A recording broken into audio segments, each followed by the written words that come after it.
segera.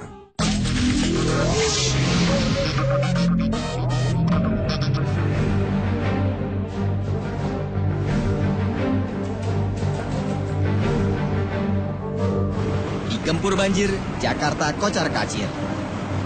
Banyak warga ibu kota yang jadi korbannya. Lagi-lagi nelangsa.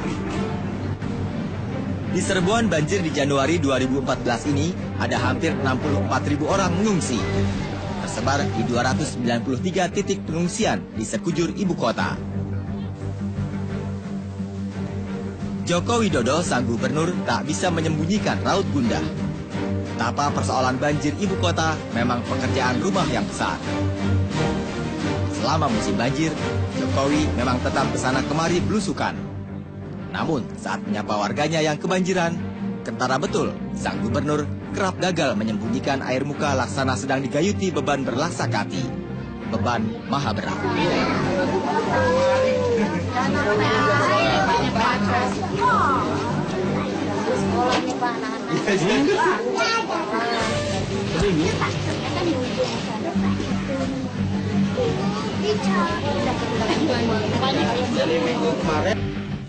Menakodai Jakarta semenjak medio Oktober 2012, Jokowi telah melakukan rupa-rupa upaya demi mengusir banjir. Namun sang gubernur mengakui segala yang telah dikerjakan belum lagi bisa mencegah Jakarta kebanjiran. Ya saya kira kan setahun kita sudah kerjakan kan, sudah keruk berapa waduk ya, Pluit, Triario, Waduk, Rawalindung, kemudian Tomang Barat, semuanya ini sudah kita keruk. Waduknya Waduk Sunter Utara, Waduk Sunter Selatan, kemudian Rawababon, semuanya sudah dikeruk. Tetapi ini belum menyelesaikan masalah. Karena di sungai-sungainya juga sudah 160-an sungai juga kita keruk. Tetapi problemnya ini airnya ini dari wilayah atas gitu, yang tentu saja di sana harusnya dicegat lagi dengan waduk yang dalam perencanaan makronya kan ada Waduk Ciawi. Proyek pembangunan sodetan dari Ciliwung ke Kanal Banjir Timur menurut Jokowi juga sudah mulai dilakukan. Hanya saja masih tersisa satu proyek penting, sodetan Ciliwung Cisadane. Terganjal oleh belum tercapainya kata sepakat. Tetangga Jakarta seperti pemerintah kabupaten dan kota Tangerang misalnya masih keberatan lantaran proyek itu bakal bikin banjir jadi berpindah ke wilayah mereka. Kemudian sodetan, yang ini mungkin nggak tahu, ini kita mau ketemu Pak Menteri PU.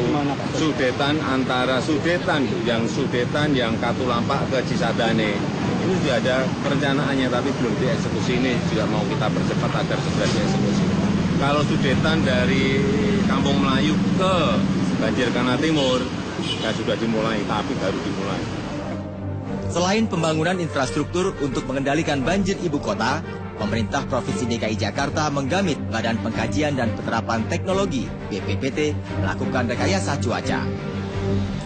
Teknologi modifikasi cuaca dengan menggarami awan yang dilakukan pada akhir Januari hingga penghujung Februari 2013 lalu diklaim efektif mengurangi curah hujan di wilayah Jabodetabek sebesar 35%. Tahun ini, dari 14 Januari, kias serupa juga dilakoni. Bakal terus digencarkan hingga 14 Maret mendatang. Sejauh ini, dengan 34 juta ton garam telah ditebarkan, diklaim sukses menurunkan curah hujan di wilayah Jabodetabek hingga 22%. Hanya saja, dalam pelaksanaannya terkendala kurangnya armada pesawat. Kami tahun 2013 menggunakan 3 pesawat dan juga dengan peralatan ground particle dan lain sebagainya itu sekitar 20-24. Ada yang kita gabung lah dalam hal ini. Nah sekarang ini kita ulangi, bedanya memang sekarang ini kita masih mencari pesawat. Kita hanya 1 pesawat, mudah-mudahan dalam waktu dekat ini kita bisa menambah pesawat sehingga jumlah penerbangannya akan kita tambah. Teknologi modifikasi cuaca tak cuma bersibuk-sibuk di udara. Di darat juga dibarengi dengan lain-lain kiat. Darat kita memasang peralatan-peralatan namanya ground particle generator, lalu ground beast generator, dan juga pond flare ya. Ini fungsinya sama sebenarnya. Jadi melepaskan inti kondensasi ke wilayah DKI Jakarta yang sebanyak-banyaknya untuk menjalankan metode kompetisi namanya. Selain itu kami juga mengukur kondisi cuaca seperti yang ada di belakang kita ini. Jadi setiap jam kami mengukur tekanannya, kelembapannya, temperaturnya, arah dan kecepatan angin. Kalau yang ada. Cerita banjir Jakarta terulang lagi. Seperti merendam cerita Jokowi dengan segala proyek pengusir banjirnya. Apalagi, ada saja pihak yang getol menyeret banjir Jakarta ke ranah politik.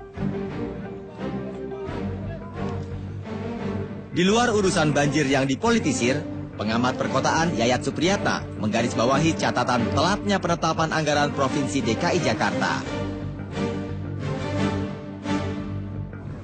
Pak Jokowi belum sempat menuntaskan pekerjaannya ketika musim itu jadi.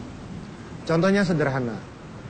Ini mungkin saya tidak mengkaitkan dengan masalah politisnya ya. Jadi terkait dengan masalah penetapan anggarannya. Anggarannya ditetapkan terlambat. Katakanlah DKI itu baru Februari. Kemudian administrasi Februari, Maret, April, jangan-jangan Juni. Apa yang bisa diselesaikan dengan waktu 3 bulan ketika di depannya sudah ada satu musim hujan yang jelas datang? Dengan kata lain, musim hujan keburu datang sebelum segala proyek anti banjir rampung dikerjakan. Tapi kalau pekerjaan itu dipotong dengan persoalan anggaran yang tidak ditetapkan, maka siklusnya itu akan berbenturan dengan saat musim itu terjadi. Jadi orang baru ngerjain sumur resapan, belum selesai hujannya turun. Belum selesai ngeduk, hujannya turun. Belum selesai nguruk. Lepas dari siapa yang salah dalam telatnya penetapan anggaran pemerintah Jakarta, ujung-ujungnya warga Jakarta juga yang mesti melakoni duka lara derita jadi korban. Lagi-lagi kebanjiran, lagi-lagi mengungsi. Kesadaran masyarakat untuk apa, misalnya tidak membuang sampah. Kesadaran masyarakat untuk membuat sumur resapan.